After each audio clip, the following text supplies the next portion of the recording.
And I just remember like chorus of Swing Low, like going round, there was almost a standoff of like who was going to break first. Are the English fans going to keep going, or New Zealand going to break into the haka? Losing the final to the nation, the world, everybody, you've been subbed at half-time, you weren't able to do anything in that second half, and yet you're stood there. I literally went, how the hell is she doing that? When our back's against the wall, we come out fighting, and we did that. We fought, and we fought to the very end. And you know, sometimes you just come up short, but we'll look back and we will be proud because we know we didn't leave anything left on that field, you know. He gave me some brilliant advice. Choose your generals. I was like, what do you mean generals? Marley, What a team. Abby. I know, what a team. All at a team. You can be a mum and you can be involved in elite high performance sport at the same time. Oh, I'm getting emotional. What would it mean to win this one? I would just want to now try and get the team in the best place they can be. We can give it our best go, and we certainly will do that.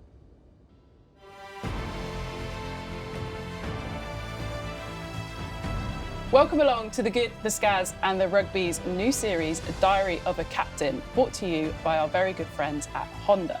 We'll sit down with English trailblazers who have brought home that trophy and led England to a victory through blood, sweat and a little bit of magic. The power of dreams.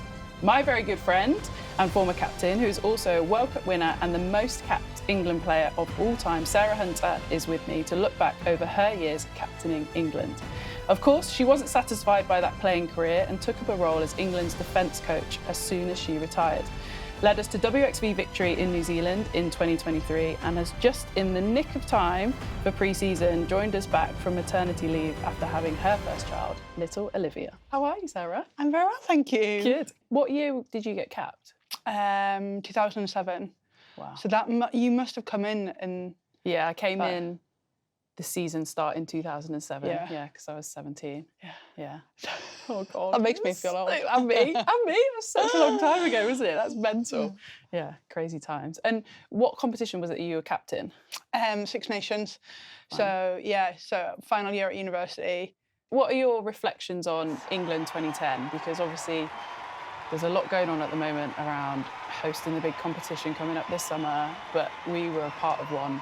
What feels like a hell of a long time ago now, back in 2010. Yeah, it does. I just remember, again, like you get your first cap and then it's like, right, well, what do you want to do next? You want to play in the ultimate, don't you? So, and especially being at home in 2010, it had like a real special like sort of occasion and feeling to it. And I just remember being like pretty excited by it and I guess the buzz. And again, from 2007 to 2010, I'd never lost an England shirt, really? Which which was pretty cool. Yeah. And then I guess you go in with this confidence. I just remember being like, oh, now this is what we're meant to do. And I guess the feel of the competition. And at that point, it was the biggest it had been. You know, I remember them, we played at Surrey Sports Park, the pool games, and I remember them saying they haven't put extra temporary standing in, which is crazy. I think you're paying A, at university, and B, temporary stands are getting put in, but they were getting like, I don't know, like 3,000 to a game, and that was like,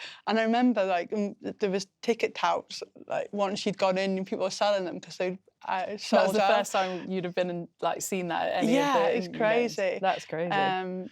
Yeah, so I remember it being like pretty special to be in something like so. And what are your reflections on the final? Because I reflect on it as like I was 20 years old. I felt like a kid. Well, pretty much was a kid. I don't really remember the game. I can't really remember the game. It's only when people tell me the score and I remember that it was as close as it was, and we kind of came as close as we did to it. One of my biggest reflections is rolling up to the stoop on the bus and just the noise. Like that is one thing I will never ever forget because we just weren't used to crowds, the support, the energy, and obviously it was a final, right? So you kind of expect that a little bit, but it just wasn't like that at the time. Yeah, I think it blew certainly my mind as well because I don't think we appreciated probably how much it had been building because you're in your own little bubble, and like I said, we'd played our pool stages at our university campus, so actually to then get the final somewhere else was pretty incredible. And the thing I do remember is like being out for the anthem and then like going in to face the haka. And I hadn't played the year before, so this was the first time I'd played New Zealand. Right. And I remember being there, and I just remember they obviously want silence, don't they, before they start. And I just remember like chorus of Swing Low, like going round. There was almost a standoff of like who was going to break first. Are the English fans going to keep going, or New Zealand going to break into the haka, which obviously they did, which I thought that was pretty cool. Like that actually at that point you feel like actually you've got a home crowd that have got your back, but.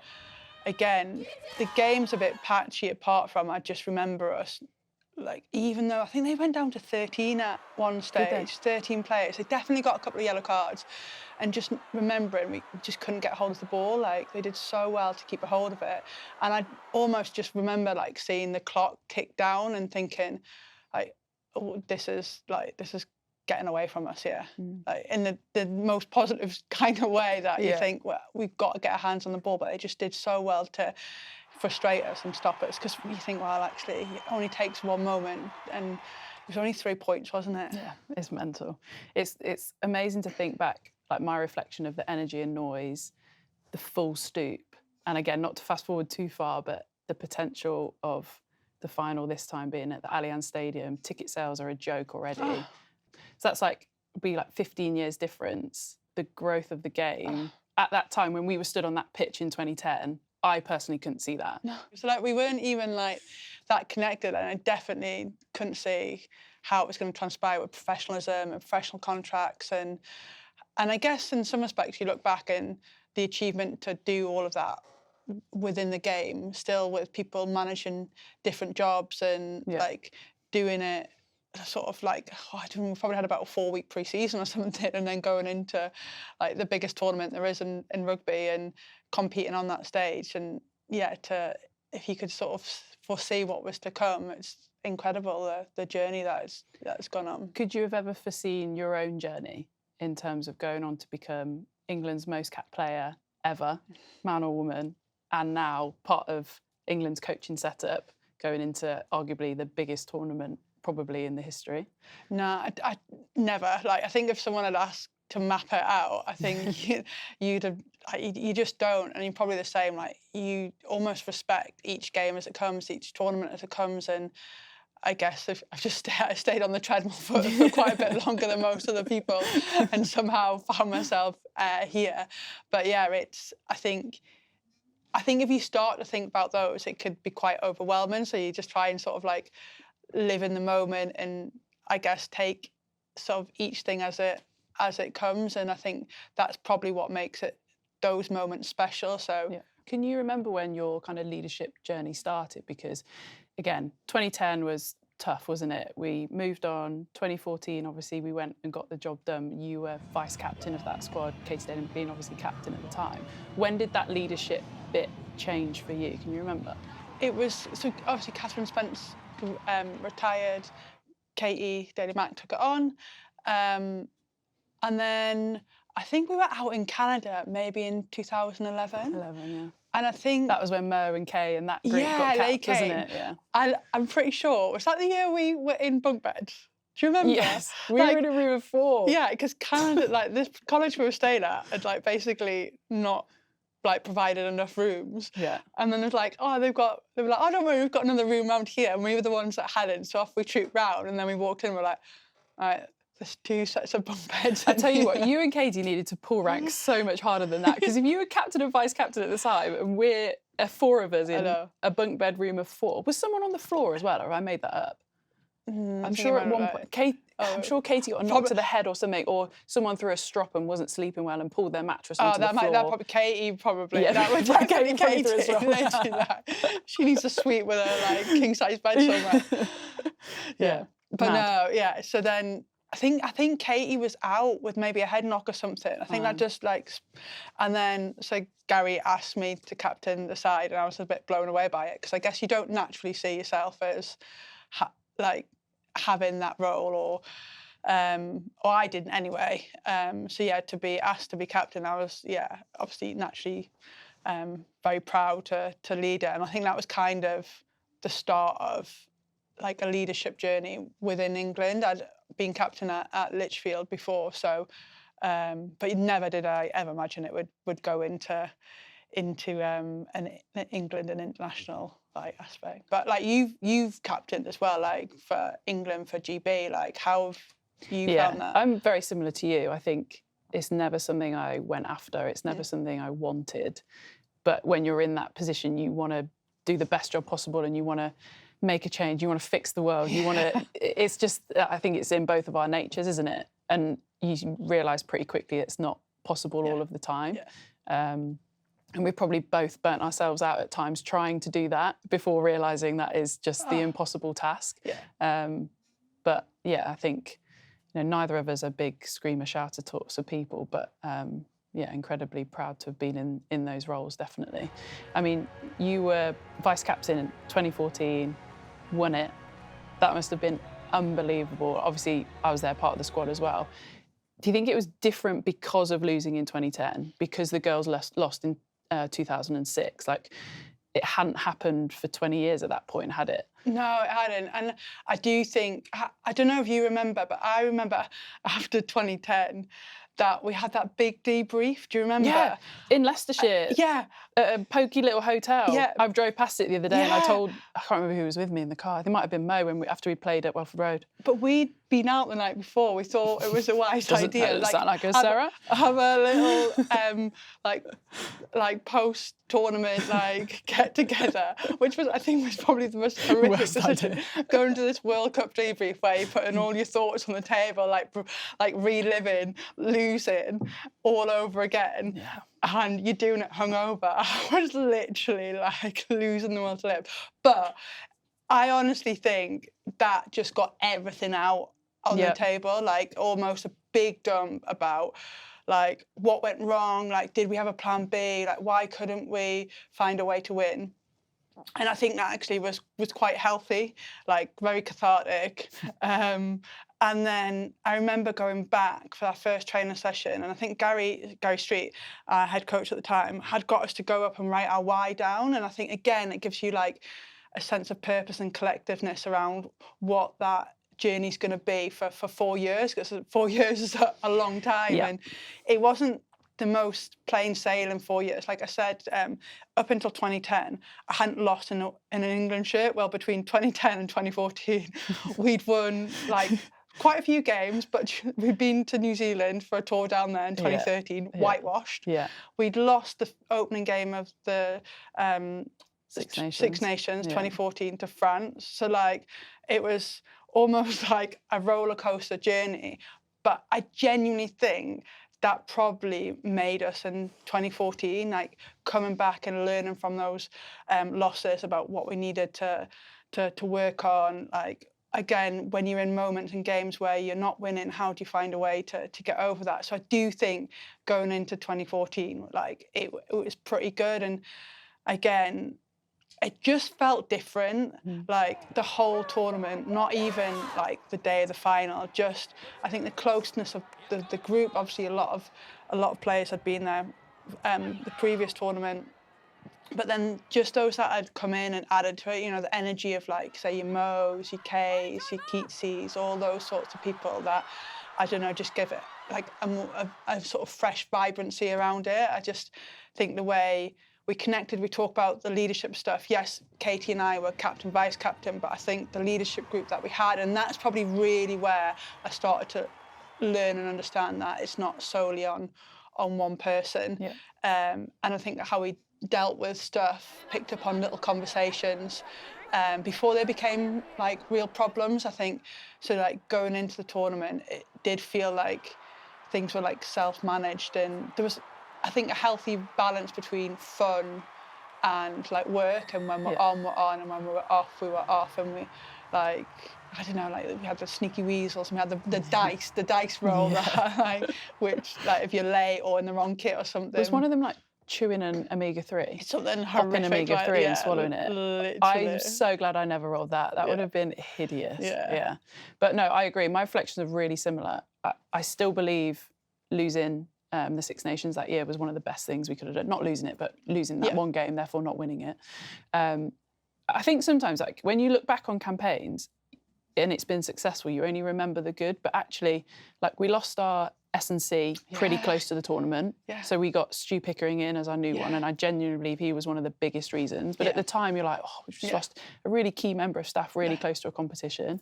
Obviously losing that Six Nations game. I agree with you in terms of that leadership piece. We called it T1, didn't we? Was it team first? Yeah, team nice. first. T1. And we like Rocky Clark, Tamara Taylor, obviously Katie and yourself, Berth. That was my first experience of really, as you say, not just letting everything go past. Like, you can't just let everything go past and go on and exist. Some things need to be pulled up on. People need to be held to account on certain things. And it'd be really interesting to hear other people's reflection of that, because obviously we were in that group. But I genuinely believe that was obviously driven by Cherry Daly at the time, our psychologist, probably one of the best practitioners I've worked with in that sense, I think was one of the biggest reasons. Oh, 100%. And I think she helped us, enable us to have those conversations with people. And again, just because you're given or not given a leadership role doesn't mean to say you can't lead in your own right. And I think she installed that within people. And then obviously you do need followers as well. And we did a lot of stuff about followership. And I think she really enabled the group to exist in a real positive way and understand how everyone can get the best out of each other. And I think her and Pix had a real positive impact on the squad itself. And I felt I certainly grew as a leader in that space in that time and during the World Cup, which actually you'd think it's a pretty stressful time to have, but it almost seemed like some of the easiest times to have in that sense. Because also back in those days, God, it makes us sound so old, doesn't it? Back in 2014, the squad size was completely different. You didn't have an extra prop on the bench. I think we took, was it 26? 26 players as the whole squad. We stayed in that hotel that we stayed in the entire time that's on the side of the motorway. You had nowhere else to go. It was just completely different times. And also we played games every 4 days, which is unbelievable. You just wouldn't get away with it now, because the toll on your body was just ridiculous. But obviously at big tournaments like that, and as you progress through, selection is always a huge thing, but becomes even more of a tension point, I guess. Can you remember examples of, I guess, people or opportunities where that started to become the trigger? Yeah, I think especially as you get closer to the bigger games that everyone wants to play in, and how people manage themselves. And certainly some were very good at managing that. They probably had very good self-awareness of where they fitted in that squad. But there are obviously always some that maybe don't, or their emotion overtakes that sort of awareness or what's best for the team. And I know there was certainly conversations that you had to have with certain individuals just to remind them of actually, yes, they're disappointed that they haven't been selected for a game, but actually, what is their behaviour now since that selection, having on the team and having on preparing the team for that next game. And there's a moment where, yes, you can be disappointed and upset that you're not playing in, but there has to be a moment where you go, right, that's drawn. And now I've got to go and focus on how I show up in a really positive way to best prepare the team. And for some, they didn't always have that skill set to be able to do them. So it's going and having that conversation to say look, are you being the best teammate or the best version of yourself now to help your team? And they can be hard conversations, especially if some were oh, thanks, yeah, I appreciate it. And some just that check. Just didn't see it at all, and they're the harder ones because it takes a bit longer for them to do that. And in a tournament where, like you say, this comes thick and fast, that can be pretty tricky as well. Do you think that's helped you now in your role as a coach? Because I guess you've been through the whole thing. You as a player, and you were on both sides of those selections decisions for a period of time. Then as a leader, having to check people on perhaps when they were on the wrong side of it, and now obviously completely on the other side of it, and I guess helping make those selection decisions in the first place. Do you think that's helped prepare you in terms of having conversations, managing people's emotions, checking in with people, all that sort of stuff? I'd like to think so. You could probably tell me better. I think there's, again, because I'm probably a lot closer to having just played and had those emotions, and having been in exactly those situations of playing in Six Nations and like major championships around, like wanting to be playing those games. So I think I can still hopefully empathise with what people will be thinking and feeling, maybe giving them a bit of time, like when to deliver those messages, how people need to be told, like maybe checking in later on. And probably one of the skills I learned later on in my leadership is that I might not be best for that conversation. I know you might not be aware. I remember several times, like, obviously we had many a conversation when we were captain and vice captain, but like sometimes you were that best person to go and have that conversation, and I'd be like, Scaz, like, this is what we need to do. Can you go and have that? Because actually sometimes people resonate better to different people and have that better relationship. So we'll take a message, and I think very aware now that actually that might be from me, that might be coming from one of the other coaches. And equally, I'm quite happy to suggest that it may be best coming from someone else as well. So I do try and think a little bit. I keep putting my player's hat back on and think, well, how would I receive this message, or how would I want to receive this message, and try and do my very best to ensure if that's me or if that's someone else, then I can try and narrow that gap a little bit. It's tough though, isn't it?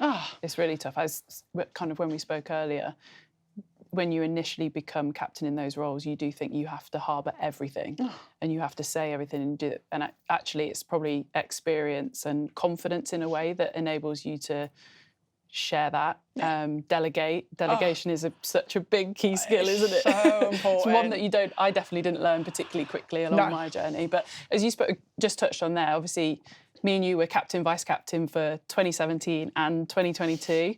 Obviously, there's Zoe Allcroft, Marley Packer and Meg Jones in those roles now. Have you had opportunity to, I guess, impart some of your knowledge, experience? Have they come to you and asked for, not help, but just advice on matters in terms of the current squad? I remember when Marley sort of took on, we were kind of co-captain in that Six Nations. However, I did one game and then was like, see ya.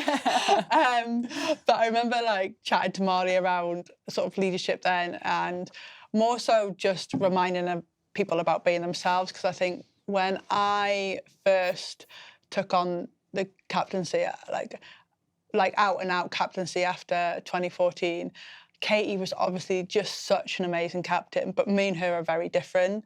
And I think, again, in your early days, you think you've got to try and like replicate the predecessor because they've done such a great job, and like you need to keep that going. And actually, I just wasn't authentic to myself, and so I fell into that trap. So they were some of like the advice at the beginning. I was like, look, it doesn't matter what's gone before. Like, you've been asked because of everything the coach, like it was Mids at the time, saw in her. I was like, don't forget that, like, because how you lead, others will follow because of who you are. So I think more so like little bits like that. And so there was one autumn series where I think I was on the bench, and Mids spoke to me about who like potential captains, and Zoe Allcroft like was the person that was captain for that game.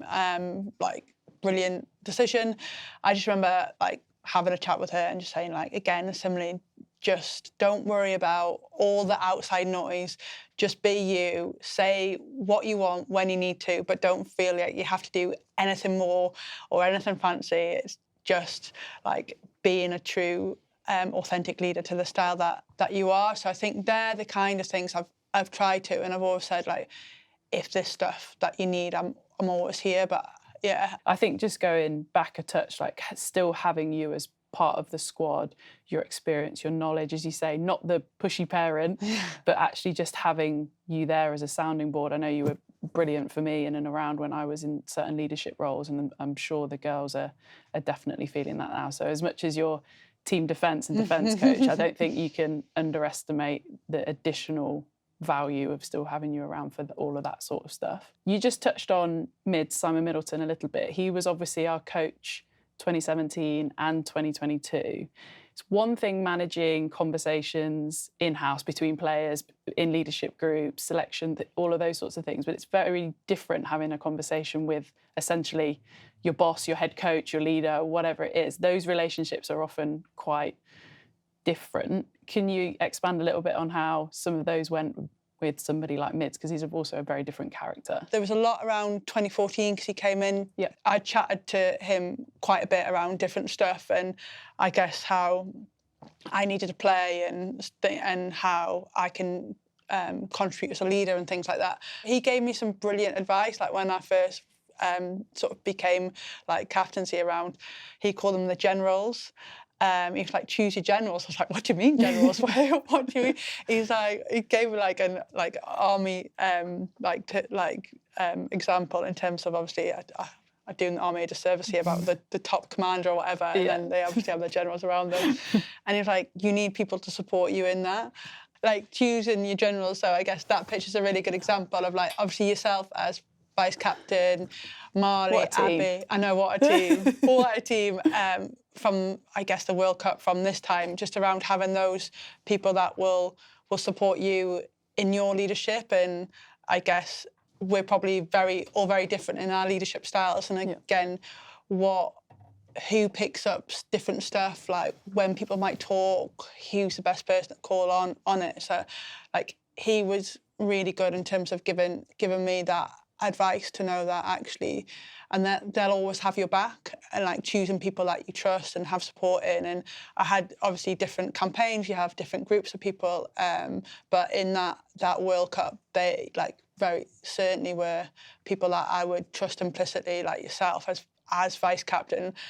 I just found that you supported me so well, and I almost didn't see it as captain, vice captain. I almost saw it as like together, because obviously I had a few injury problems at that time, and obviously you stepped like into that captaincy role brilliantly and led the team amazingly. And to know that actually I can focus on going and rehabbing while the team's in really safe hands, and then obviously coming back in, I having that support in a vice captain role, but not changing really. And I think that was really important. I don't know how you felt. No, I agree. I think it's really easy to look at it as a hierarchical thing, but I never felt it was with us, or it never felt almost like I was treading on toes. If you did have that rehab issue, it was like France won Six Nations, wasn't it? Definitely, I remember that one.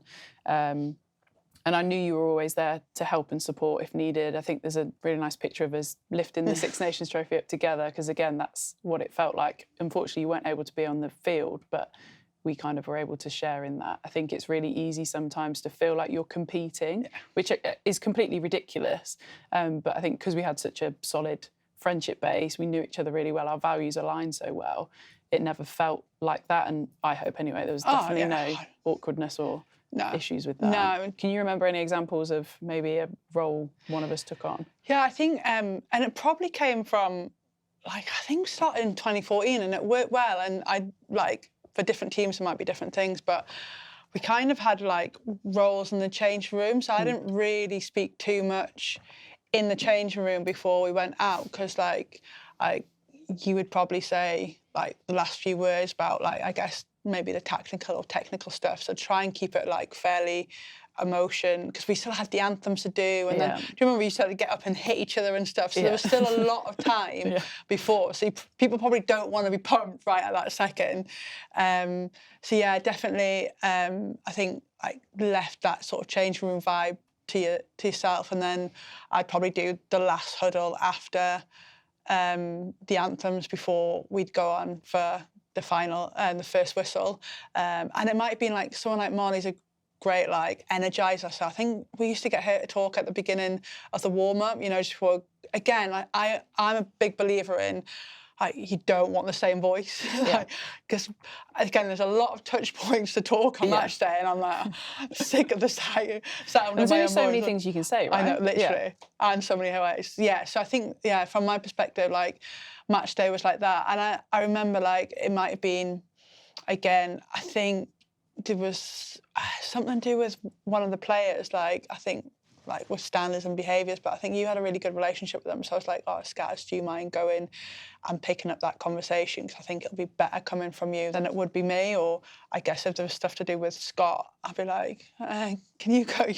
You're in the back. You're in the back. I don't really know what's going on out there. So can you go and have that conversation? So I think just knowing that actually when and how, or like who it was to have that conversation. One of the big things I remember, which I do think we probably learnt the hard way, was as learning how to filter. Yeah. So obviously you get constant noise from the players. We need to do that. We don't need to do this. Can we do that?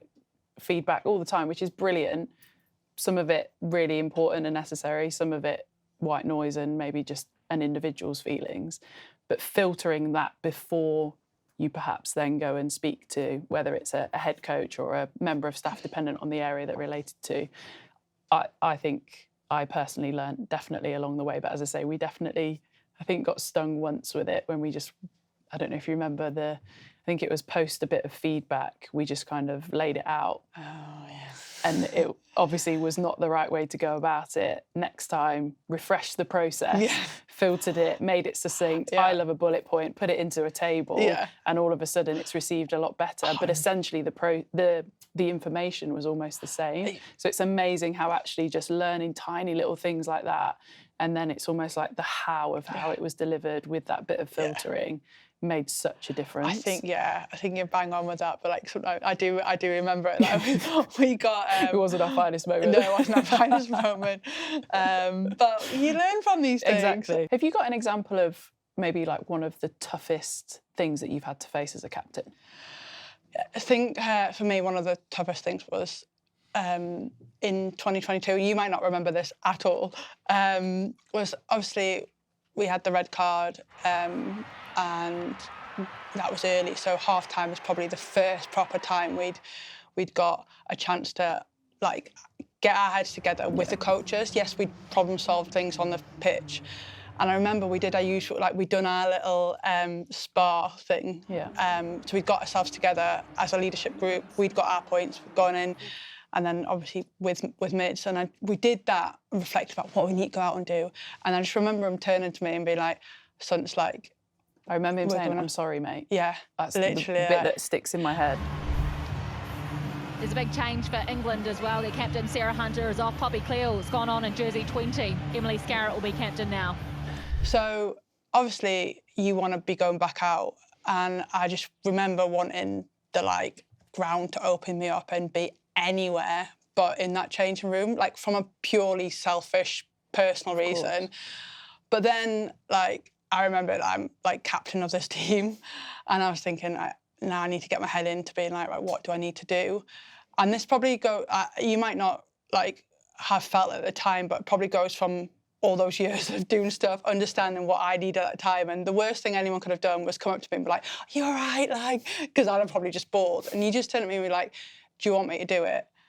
As in the halftime talk, and I was like, "No, it's all right, I can do it." And that's all he said, because I think I felt like you knew that I don't need anything else. And I was like, right, just go to the toilet, have a minute, come back, and like led the points. And then like just as I do every other time, but from an individual point of view, like I didn't want to do that, but I knew for the team, like, that, and I didn't want to affect the girls and didn't want the girls to be like, "Oh, well, Sunts hasn't done this, she must be in a bad place." I just wanted to be as consistent as possible.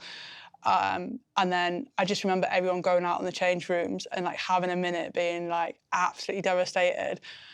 So from a personal point of view, yeah, like it was one of the hardest things I've done, but probably equally like one of the most proudest things as a captain, because they're the bits people, I guess, don't see. They see all the like shiny things when they're all really good, but like some of the difficult things you have to like find amongst yourselves. But it just goes back from, I guess, having that support from yourself to know exactly what I needed in that moment, which is probably not a great deal other than offering support, but not going like overboard with it, going, right, that's it, like she's got it.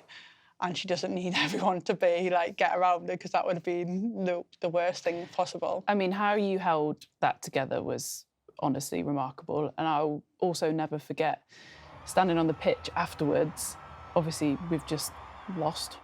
Everyone's absolutely devastated. Well, you can't take anything away from this England outfit. They are a championship side, that's for sure. Everyone's getting around each other, and all of a sudden I hear your voice over the tannoy, and I'm like, what?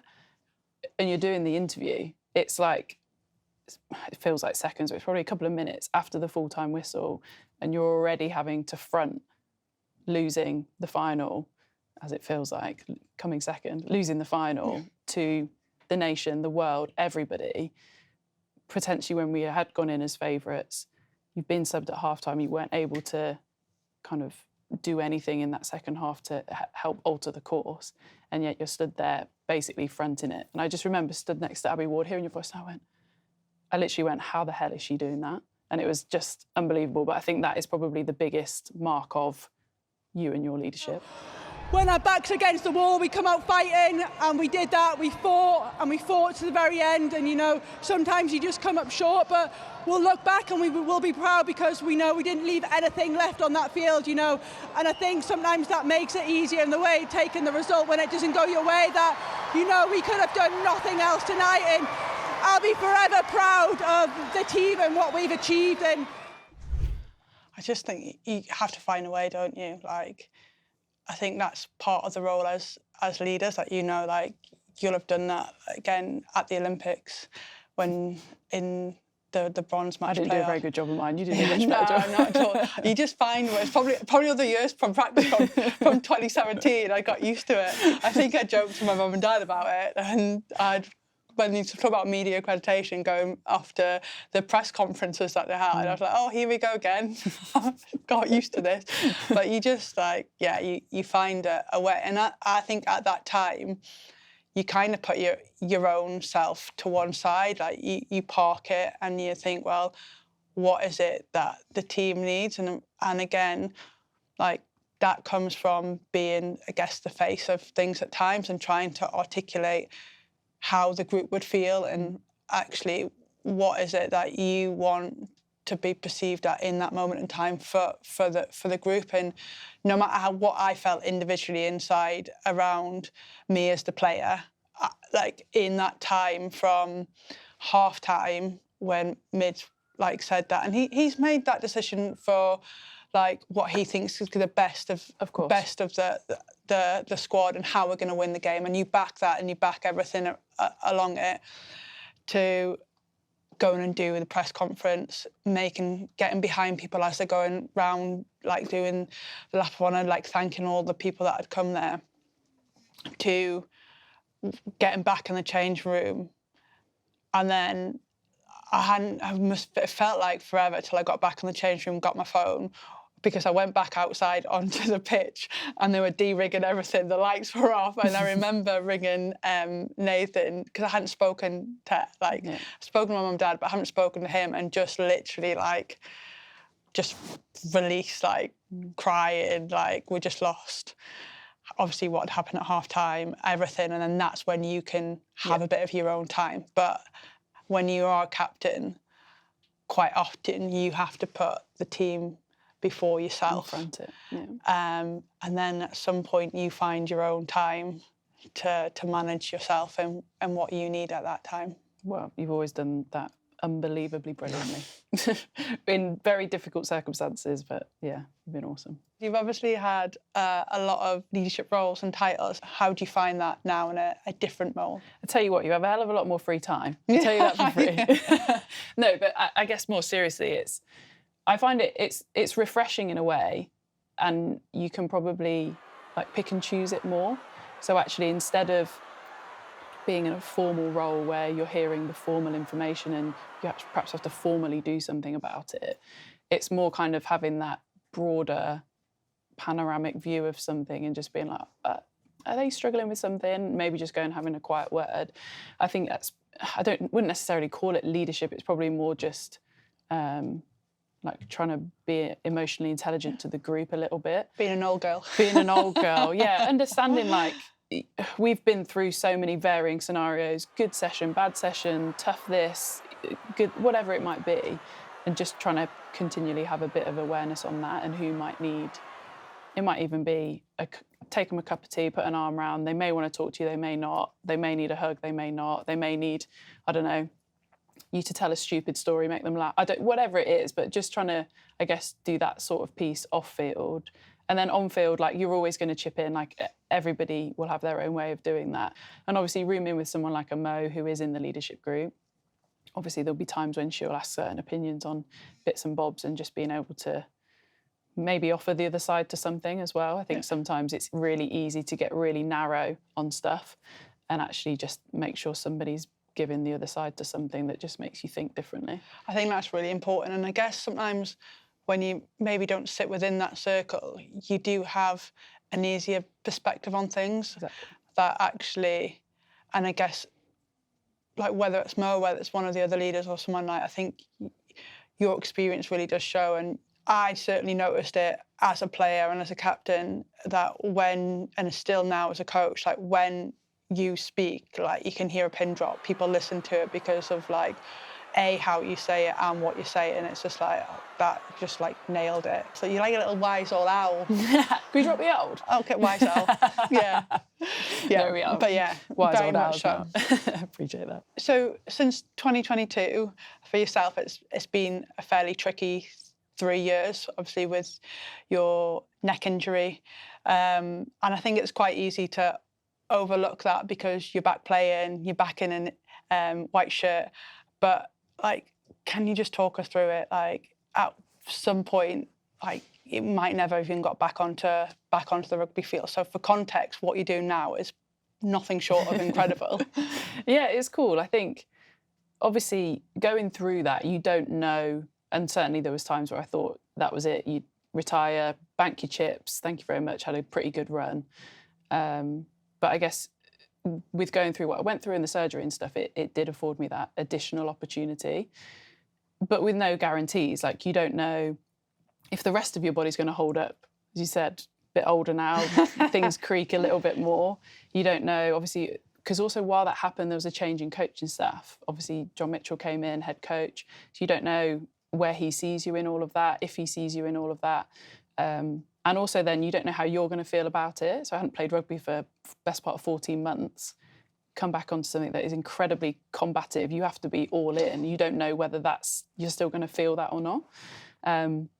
So luckily I obviously loved the game, loved getting back to it. Obviously had no kind of reservations around contact and all that sort of stuff.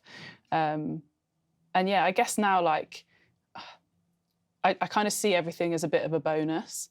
And that doesn't mean that I'm not still giving everything, because everything is an addition. It's just more like putting everything into it because you still feel you have something to offer. But actually, yeah, everything that now happens in terms of every other cap or every opportunity you get at a camp or, you know, in front of an amazing crowd, like, all that sort of stuff is, as I say, just one hell of a massive bonus now, which I'm really enjoying. It's kind of freeing in a way. Like, you don't have...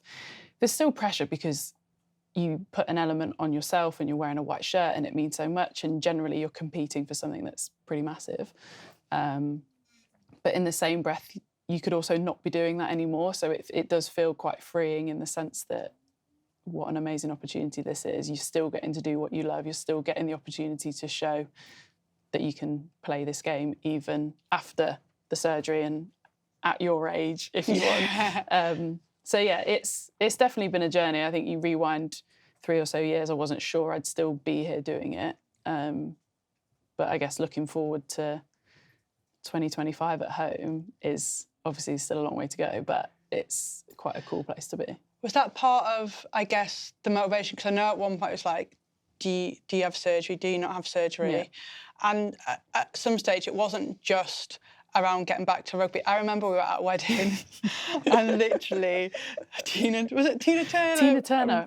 It's rolling in the song, but I can't remember I can't remember what it's called either. Proud Mary, is Proud Mary, that's it. And literally, it's the one. What a tune. What a tune. Especially at a wedding. And I just remember, like, you literally, like, going for it. And I'm like... It's the dance move. It is. But then I sort of someone reminded you just to say, like, just be careful, because... like, the connotation, just everyday life could have, like, caused a pretty catastrophic, like, injury. So it wasn't even getting onto the rugby pitch was like having your own like normal day-to-day life. Exactly. And I think that's why it is so freeing, because it wasn't a decision to play rugby. Have better dance moves that way, didn't you? Have better dance moves, less inhibitions. But yeah, I think that is why. I think if you make a decision because you want to play rugby, when you get back to rugby, it feels pressured and it feels like, well, I've gone through all of this to do this, therefore I've got to be good at this again now. Whereas actually it wasn't. It was to rock on to Tina Turner at weddings. It was to play with my niece and nephew with no care if they, charge at you as they do at 2 and 4 years old and they want you to throw you in the air and all that sort of stuff. It was about those things, which as a result means I can play rugby, but it wasn't the reason, which why I use that word freeing. I don't know if that comes across as making any sense, but it makes sense to me. 100%. Yeah. 100%. Which, I mean, like, I guess speaking as a friend, like, to see you, like, I remember having, like, or listening to, like, some of the decisions and not knowing and everything, seeing you go through that, and obviously only a snapshot, because I know, again, you're a very private person and you don't like giving too much away, so I can only begin to imagine like what you've gone through at home and some of those conversations that you've gone through to see you back on the pitch playing and back to your very best. It's like amazing to see like the resilience that you've shown physically, but I think people forget like the mental side of it and what it takes to get through injuries, and then the people around you. And I guess, like, yeah, it's just incredible to see you back fighting fit and potentially on the way to being in England in 2025. Yeah, it was weird the other day Mo and I were doing a Honda shoot at Allianz Stadium, and we were sat on, the little bench bit. We were just kind of having a moment as you do in a stadium like that. And she said to me, she was like, do you remember the last time we were sat here? And I do, and it was probably 3 years prior, hadn't made a decision on my neck. I'd got quite emotional, which, for those who know me, isn't exactly the thing I like to show too much. And we were just having quite an honest conversation around whether this was what I wanted to do, what the future looked like, all those sorts of things. And obviously, fast forward 3 years, we're back there, we're both fit, we're both healthy. We're looking ahead to, as I say, a potential sold-out place in a few months' time. And it's those moments where you're like, you have to take these opportunities. Yeah. You just don't know when you're going to get them again. Yeah. So obviously, it wasn't just me that's been through a bit of life stuff over the last, well, yours is far more recent, but you're now a mum. Yeah. Baby Olivia, we've had her in camp. She's an absolute bundle of joy. But I obviously can't imagine, but how has your life changed? I guess it puts a different perspective on things. Obviously, I think pretty much most of my life, rugby was pretty much the be-all and end-all. However, yes, it is a priority of mine and to do the very best, but obviously Olivia's my priority, and like she will come first in everything in terms of how I manage things and how like my life is shaped from now on. However, I did want to come back. Being at home this summer is pretty important with to be involved in, albeit from a different perspective now as a coach. And I saw obviously take inspiration from Abby Ward and what she did with Hallie and how she's come back into this professional era environment as a player, and wanted to try and, I guess, say that you can be a mum and you can be involved in like elite high performance sport at the same time. Is that something that's important to you? Yeah, it really isn't, especially having a little girl. Like, I want to showcase, like, yes, she won't have a clue what's going on now, but I do want her to look back when she's old enough and see that, like, her mum did come back and did follow, like, I guess now my dream to be a coach in this environment and to go on and try and be the best version as I can be, and try and inspire her to showcase that whatever she sets her mind to, that she can go on and achieve it, and try and empower her in that sense. I think you're going to do a brilliant job of all of the above. Has she changed your perspective on things? Because obviously, like, you played rugby your whole life, super competitive, like winning, losing, it's great and horrible all in the same time. Do you now come home from a good day, bad day, a win, a loss, and just have a totally different outlook on things because you've got this tiny little face looking at you? Yeah, it is. Like, you come home from camp And normally I'd probably be like into training, like seeing like where we need to improve on, or how I can improve as a coach, or like start planning and thinking for the next camp. And I came back this week and had the whole weekend just to switch off, like have some time with her, because obviously being away from her is like incredibly different. I always knew it was going to be difficult, but I don't think I appreciated just quite hard it was to like leave her. Oh, I'm getting emotional.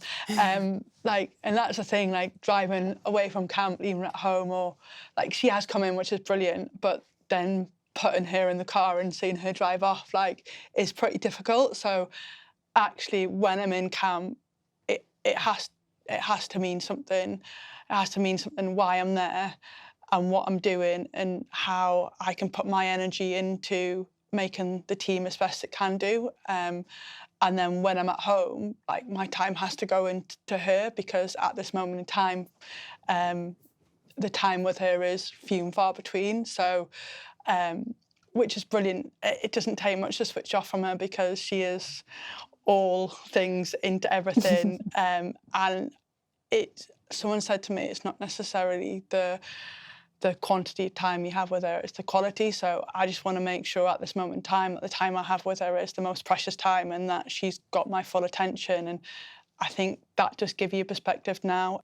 Amazing. With all that said, what would it mean to win this one as a coach on home soil?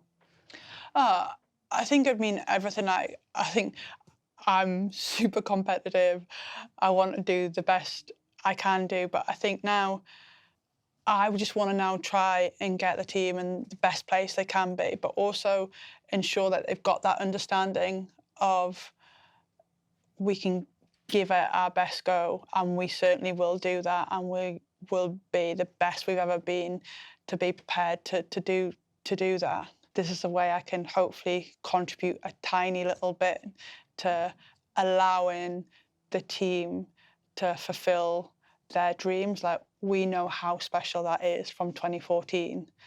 And I would want no more than to try and help that whole team have the same, because there's not many of us left in that group. I was just thinking there's not many of us left. There's not many of us, and there's none of us who have gone on to their 5th. Good segue. Yeah, I'm learning from the best, guys. Learning from the best. I think the opportunity to be at home again is a massive one. Did you think it would ever come round again? No. Again, you don't really think about those things, do you? You just, whenever like a host venue or host country is announced, you're always intrigued as to what it might be and where you could end up. And obviously to be at home with how the landscape has changed, and with how the nation are getting behind us, and with how everything has changed within women's sport and definitely women's rugby, it's an amazing, amazing opportunity. We only had a talk the other day, just silly things around how many media accreditations have been given out already for this one compared to the last one, and it's over double. Oh. And you think every time we've done, like 2014 was bigger than 2010, 2017 was bigger than, everything has got incrementally bigger and better, and this one is just going to be like an absolute joke. So, yeah. And I guess to have the opportunities for friends and family to be able to access it more readily, easier. They don't have to get up in the middle of the night.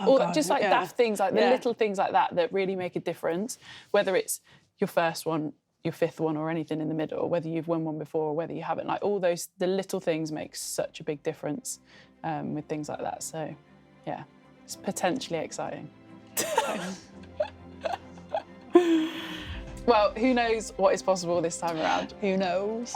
All we know is that we believe in the power of dreams. Thank you for watching The Diary of a Captain, brought to you by Honda.